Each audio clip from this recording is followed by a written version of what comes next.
And we're back after a crazy night of fights over the weekend.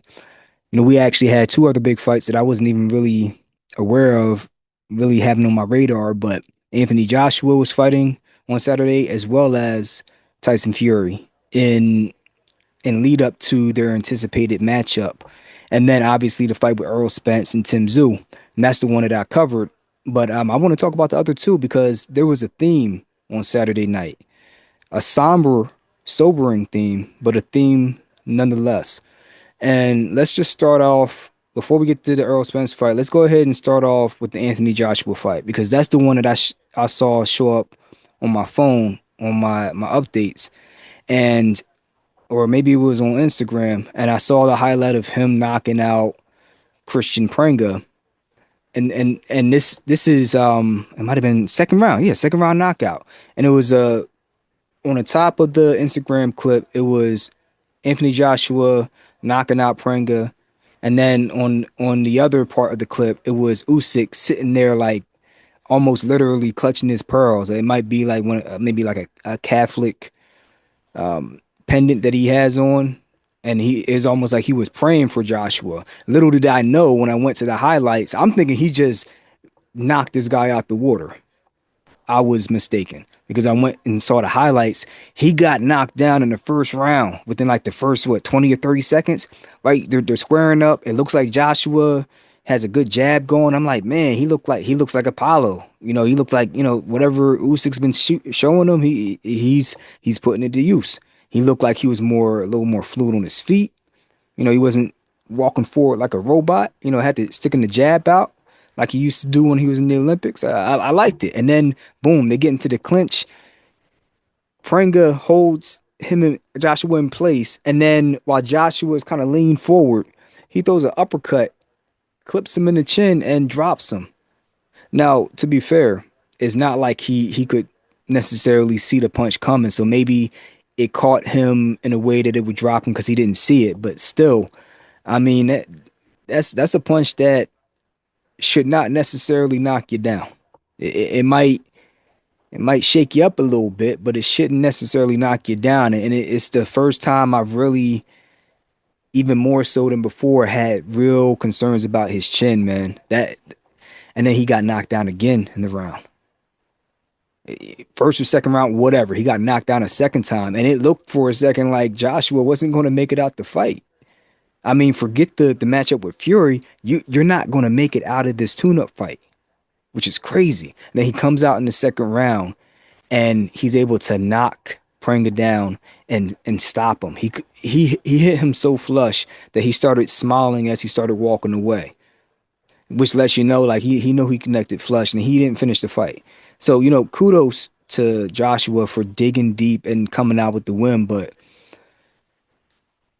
what are we talking about moving forward? Because I didn't even get to Tyson Fury in his fight because you have to question whether Joshua is even going to be competitive going into a fight with Fury or if he's a shot fighter. But then you have to turn around and look at Tyson Fury. Tyson Fury facing who'd he face? Who'd he face? Uh my Mariusz Wach from Poland, Krakow, Poland. And again, this is supposed to be a tune-up fight. And it wasn't like the guy was having Tyson Fury in any real trouble, but he, if you just if you averted your eyes from the opponent for all of those rounds and just looked at Tyson Fury as he was moving, throwing his punches, moving his feet, he just looked slow, man. I mean, the thing that made him unique as a 6'9", towering, lumbering a giant of a fighter was his fleetness of foot, his dexterity, his nimbleness, like his agility. I don't know if I saw much of any of that in this tune-up fight. Maybe the guy didn't push him to have to bring that out of him, or whatever the case may be. Because he just, anytime he tried to get close, he was just getting clipped. So at a certain point, he turned into a punching bag. But still, it's like I I didn't necessarily see it. Like when he came back from that layoff after the win over Klitschko, he looked like he had ring rust. But this doesn't necessarily look the same to me. This looks like maybe there's something that's lacking. I hope it's not permanent. I hope it's not like he's losing his abilities like Michael Jordan in Space Jam, when the Monstar stole his powers. I hope that's not it, but what are we thinking going into this matchup with Tyson Fury and Anthony Joshua? Are people still interested in seeing this fight after what we saw on Saturday night from both of these guys? You let me know what you thought of each individual fight, their performances, and if you still want to see this fight, do you think they're both um fading legends going into this matchup? Do you feel like this is everybody already feels like this matchup is a couple years too late, just like they would have thought the same thing with Anthony Joshua and Deontay Wilder. But is it even more past the point of relevancy to have these two guys match up at this point? Let me know because I got questions after seeing those fights. Even though Fury won, I got questions. I got questions. It's not the same guy that I saw fighting Usyk even the second time. So maybe it was just getting the ring rust off. We can only speculate, but we'll see. And then let's shift over to Earl Spence and Tim Tszyu in Australia. Excuse me, into Tim Tszyu's backyard. Look, the title, the theme for this, as they said, we shall see. Right? Is it going to be a bloodbath? We shall see. Somebody gonna get knocked out? We shall see. And we saw from the rip, Earl Spence looked like he didn't really have any legs under him. And although I think the combination punching was there at times, he looked slow. And when you don't have your legs, if you're already not a fast puncher, that's going to decrease your speed even more because you're not even getting that rotational power and speed coming up through your trunk, through your limbs to throw your punch.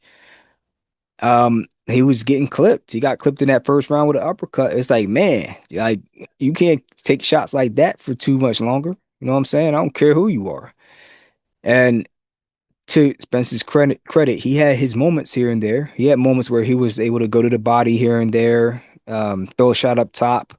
But overall, it didn't seem like Tim Tszyu was really bothered by his power at all. And I, Tim Tszyu had him hurt a couple times, and I think he could have stopped the fight. Yeah. Now, whether you think that's because he was helping to carry Earl through the end of the fight, at the end of the fight, because despite some of the bickering back and forth, like I think there's an immense amount of respect between, well, at least from Tim's side, like he's kind of like sees Earl as a legend in a sense. So, do you think it was him pulling back, helping to carry him through the end, or do you think Tim Tszyu was a little reluctant to get caught with something extremely silly, like he did against Bakram? Even Tim's corner was telling him between, near the end of the fight, where he thought he was able to hurt Earl. They're telling him to be mindful, more or less, right? So maybe there was some of that there, but I mean, he pretty much controlled the fight. It was Tim Tszyu's fight. He looked like the younger, fresher fighter, and Earl Spence just looked like he got old overnight. And that was the theme of the night for all three of these fighters. Anthony Joshua, Tyson Fury, and Earl Spence looked like they got old overnight. And it was particularly difficult to watch when you're fans of these fighters. And me personally,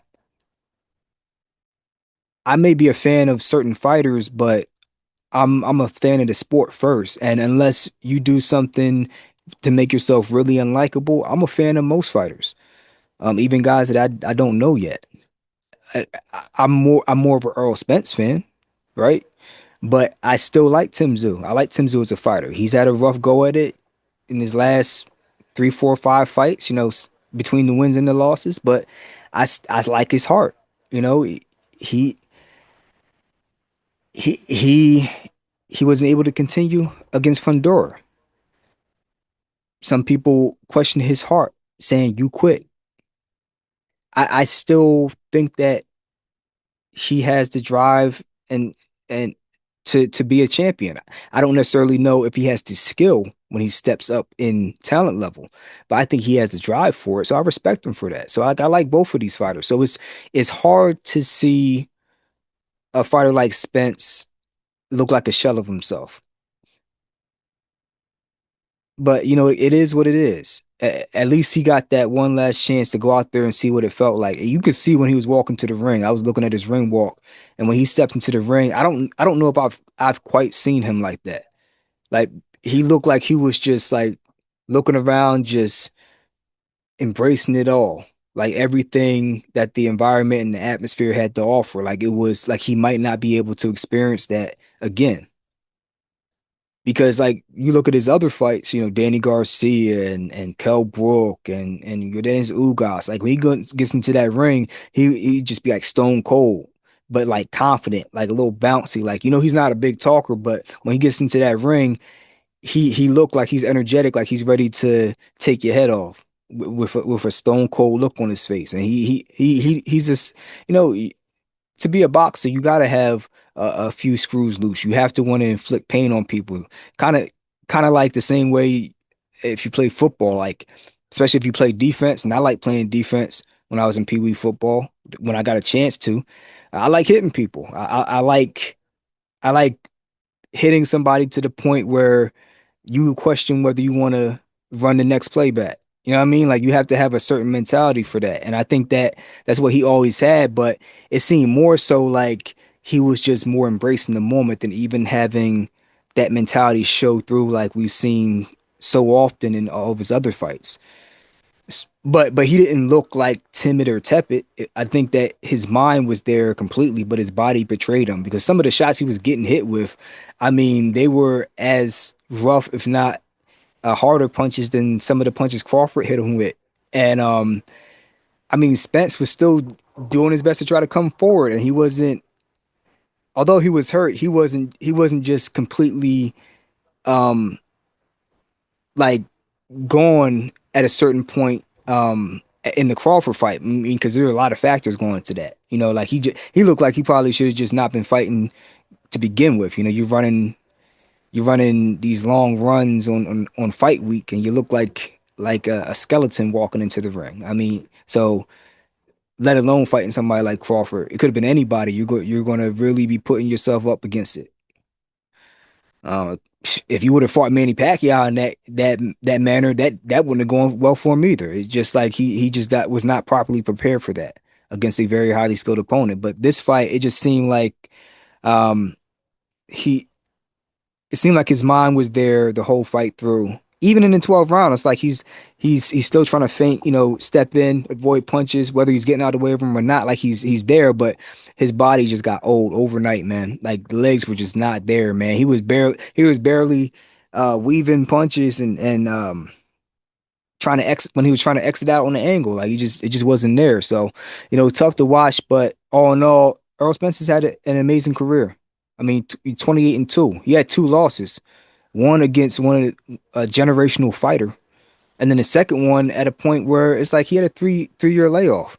And that's why this fight was so hard for me to predict. And I prefaced it by saying I'm not that confident in this pick because you got one dude that's had it coming off a 3-year layoff off of a very, very tough loss in his career. But even so, you healed from that. You had 3 years off. Even if he didn't lose, 3 years off, bro. Not good. Um, I think I said the same thing when I was predicting the Jose Aldo fight against McGregor. It might have been a rematch where he got knocked out in like 9 seconds or something like that. I was trying to predict the fight, and then I saw, oh, he ain't fought in a year. I'm like, I didn't expect that, but I'm like, yeah, you gonna have a tough one. I don't care how good you are, man. You cannot simulate. You can try to simulate timing all you want in sparring practice. It's just not the same once you get into the game.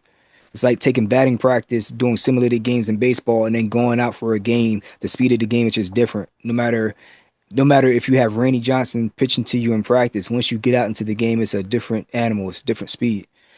You have to get your timing and your spatial awareness down. Like it takes time. And since Spence don't take no tune-ups, you don't have no time to get that shit right. And then you look at Tszyu, he's had two brutal losses in his last five fights, and he had a tough fight against Fundora, a fight he was winning early on that he got cut on the middle of his forehead, and then finished the fight, but took so much punishment in that fight. Even though he didn't get stopped, he took so much punishment. and it seemed like that fight affected him physically so much because he had one or two comeback fights, I guess tune-up fights, and then he had a fight against Bakaram, and he damn near got stopped. Or he did get stopped in that fight. Yeah, yeah. I said damn near. He got stopped in that fight. He and there was some brutal knockdowns in that fight, man. I mean, that was rough, man. That's the type of fight that takes years off your career. Like that's the type of not say maybe not the same punches, but the same effect in terms of damage that Joe Frazier got against George Foreman. Joe Frazier got the belt, and then he's just getting knocked down like three, four, five, six times by George Foreman. And even the fight against Ali, taking all that punishment, the Thriller in Manila, like those punches, those fights just take years off your life, takes time off your life meter, man. It really does. And that Bakram fight did, getting stopped by Fundora, that was a bad stoppage. That's something that can really take time off your career significantly. So like you have a dude that although he's been active, he's been losing some fights in really bad fashion, and the wins are over some tune-ups. Like they're not high level guys. So it's like when you step up in competition, you're taking some bad L's. So they were both an enigma because like yeah, I picked Earl kind of like maybe 55% Earl, maybe 45% Tszyu, just because I thought that even a fraction of what Earl was, if he was 50% of what he was, I felt as though he could be competitive with Tszyu and probably win the fight. Like I didn't need him to be what he was before, but I couldn't afford to have him be what he was on Saturday night. Like I couldn't. I mean, listen, I know people were looking at the sparring footage, I mean, his training footage and saying, yeah, he looks off balance and whatnot. To me, I'm like, I get it. I get it. He's never particularly been somebody who's been had a great balance throughout his career. Like you look at some of the clips that I slowed down on some of my prediction videos for Errol Spence, and you could see at times like when he throws, he's like leaning and using his length, but he's not necessarily on balance. He's just fortunate there's nobody threw any fire back to make him pay that toll for doing that, right? And really until Ugas to a certain extent, and then Crawford after that. No, actually, Sean Porter. Sean Porter gave him a really tough fight because Sean Porter has phenomenal footwork, and he gave Earl fits. If Earl didn't drop Sean Porter in the 12th round, I had Sean Porter winning that fight 7-5. I only Sean Porter lost that fight because he got a little too happy in the 12th round and got caught on some silly shit where he didn't need to. But like he's always kind of been like hasn't had the best balance at times, sometimes due to recklessness, sometimes due to him just not being the fleetest of foot. So, I mean, from my standpoint, even in the training footage, I'm like, I understand what people were saying, but I'm like, Tszyu don't really have great feet either. Like he's there to be hit. Like, and you don't have to have the best balance to just be able to get out the way. That's going to really affect you when you're trying to come forward and cross the void and really land your punches. That's when that's going to become a big issue, your balance. But I mean, at the very least, there's some uncoordinated people that can still get out of the way of a rock getting thrown at them. I mean, fists are rocks in isolation in space. They're just connected to a fist being flung at your face, right? You have to react to that. But I mean, I just felt as though Earl Spence had enough athleticism, even as a partial version of the fighter he was, to be able to at least be able to deal with Tszyu's foot speed, which I don't think is anything special. But man, I mean, it's both of these guys were an enigma, and I think Tim, um, kudos to him. He came in there, did exactly what he had to do, did exactly what he was supposed to do. His timing was better. Earl's timing was trash on top of that. So like you're throwing a cross and Tszyu is just dipping out the way and then hitting you with a counter punch. Bop. he had the better timing. His feet were better, which I think says a lot about where Earl Spence is at this point.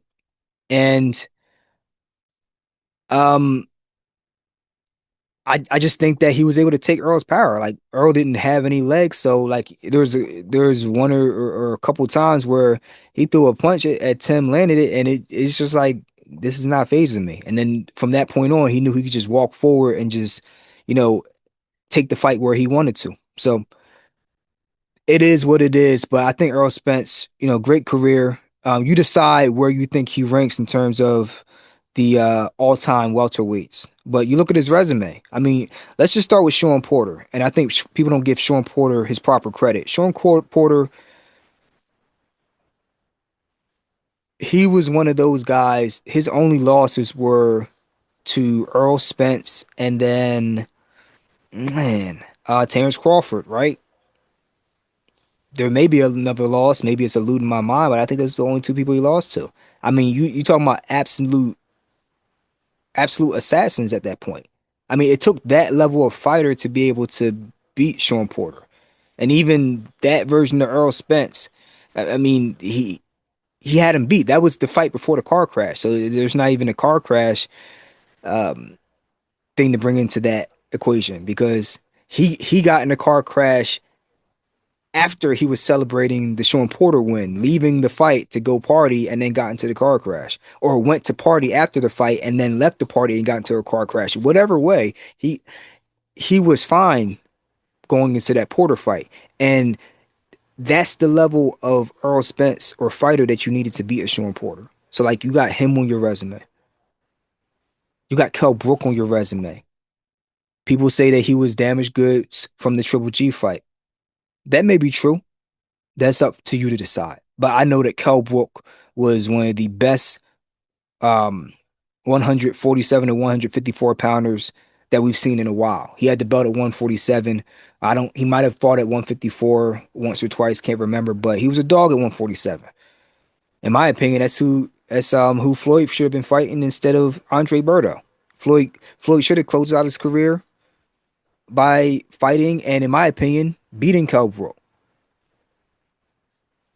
You know what I mean? Like that's how good Kell Brook was, and Earl Spence stopped him, and Kell Brook was tagging him up for a couple rounds, and then Earl Spence just walked through his shit, man. Like that's the level of fighter that Earl Spence was. So I think that I'm not talking to anybody in particular, but I think a lot of people that make fun of fighters when they lose or get an O or lose in dramatic fashion, get stopped, get knocked out. They want to make jokes or whatnot. These are the same people that would never get into the ring, or they get into the ring and they look like absolute fish out of water.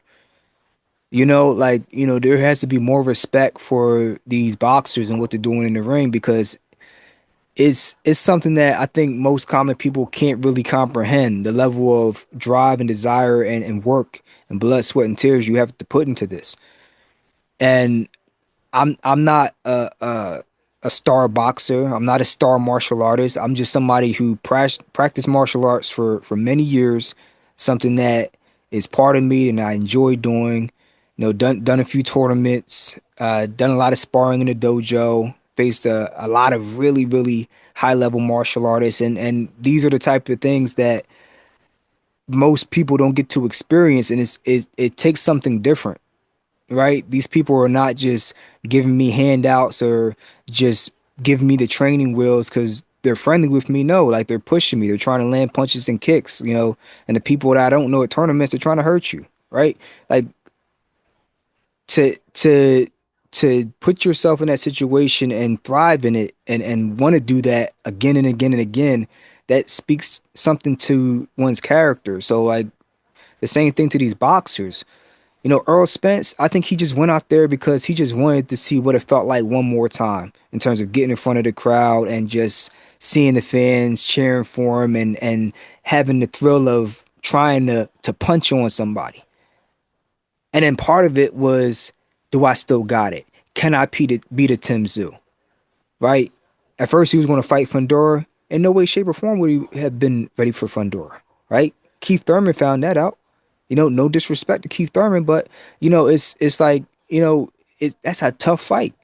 So I think Tim Tszyu was one of those fights where it's like Tim Tszyu, I'd say a B to B plus level fighter, not somebody who's able to go up against the Funders and win. Unfortunately, at this point in his career, but somebody that is just a tier below. So like he wanted to test himself. So I get it. I get it. Um, I think he had to do that so just so he knows.